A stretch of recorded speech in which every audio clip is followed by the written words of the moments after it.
কক্সবাজার পৌরসভার জরুরি বিজ্ঞপ্তি।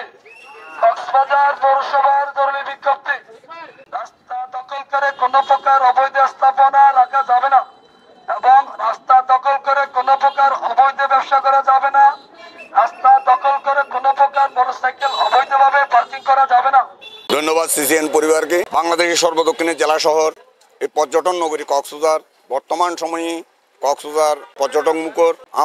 আমরা যারা জনপ্রতিনিধি আছি, আমরা কক্সবাজার পৌরসভা এবং কক্সবাজার পৌরবাসী, আমরা সব সময় প্রস্তুত যে পর্যটক অতিথিরা আছে তারা যাতে নির্বিঘ্নে চলাচল করতে পারে, তার জন্য এই রাস্তাঘাট ফুটপাতে যে সমস্ত অস্থায়ী ফসরা বসে দোকানদারি করে সেগুলো উচ্ছেদ করে এবং যানজট সৃষ্টি না হওয়ার জন্য আমরা কক্সবাজার পৌরসভা সবসময় সদা প্রস্তুত। তারই নিরিখে আমি মনে করি কক্সবাজার পৌরসভা বর্তমান সময়ের প্রশাসক মহোদয় তিনি তার রীতিমতো যে কার্যক্রম সেই কার্যক্রম অব্যাহত রেখেছে এবং আমি আশা করি এই যে উচ্ছেদ কার্যক্রম আগামীতেও এভাবে যাতে চলমান থাকে, যাতে করে কক্সবাজার পৌরবাসী সহ পর্যটকরা যাতে নির্বিঘ্নে সুন্দর সুস্থভাবে যারা চলাফেরা করতে পারে এবং শহর যাতে সুন্দর থাকে সেটার জন্য আমি আশা করব। কক্সবাজার এটা খুবই গুরুত্বপূর্ণ একটা এলাকা, আন্তর্জাতিক মানের পর্যটন কেন্দ্র। এখানে ছেলেরা লেখাপড়া, যে ছেলেরা দেখেন আপনারা ভিডিও করেন, ছেলেরা যাতায়াতের জন্য গাড়ি ঘোড়া ঝামেলা রোডে ভাসমান যে নাকি দোকান বসছে, পুরসভা এটা কোনো কার্যকারী ব্যবস্থা নেয় নাই। আজকে দেখলাম প্রথম যেখানে কর্মচারীরা যেটা নাকি আছে 60 জন সহ এইভাবে যদি যে পরিচ্ছন্ন কর্মীরা যদি এভাবে যদি আইনগত সহায়তা দেয় তাহলে ছেলেমেয়েদের যাতায়াতের জন্য একটা ভালো ব্যবস্থা হবে।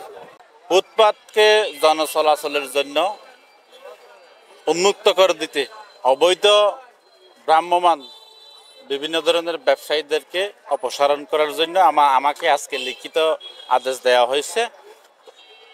কক্সবাজার পৌরসভার প্রশাসক মহোদয় আমাকে আজকে থেকে অভিযানটা চলমান রাখতে বলছে।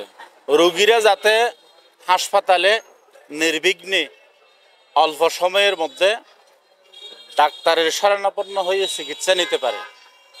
হাসপাতাল সড়কে চলাচল করা যায় না ব্যবসায়ীদের জন্য, সকালে বেশি কম থাকে, বিকেলে বেশি থাকে। এটা সাধারণ জনগণে দেখতেছে, আমাকে বলতেছে, আমি নিজেও দেখি। বিকেলেও আমাদের একটা শিফটে কাজ করবে, 24 ঘন্টা শিফটিং কমিউনিটি পুলিশের আমাদের লোক নিয়োগ করা আছে।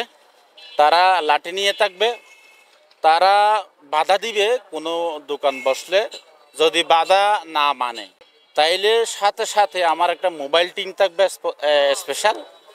আমাকে ফোন দিলে আমার কমিউনিটি পুলিশ সাথে সাথেই আমি স্পেশাল ওই মোবাইল টিমটা পাঠিয়ে দিয়ে যে অমান্য করবে তার গাড়িটা আমরা জব্দ করব, পৌরসভায় নিয়ে যাব।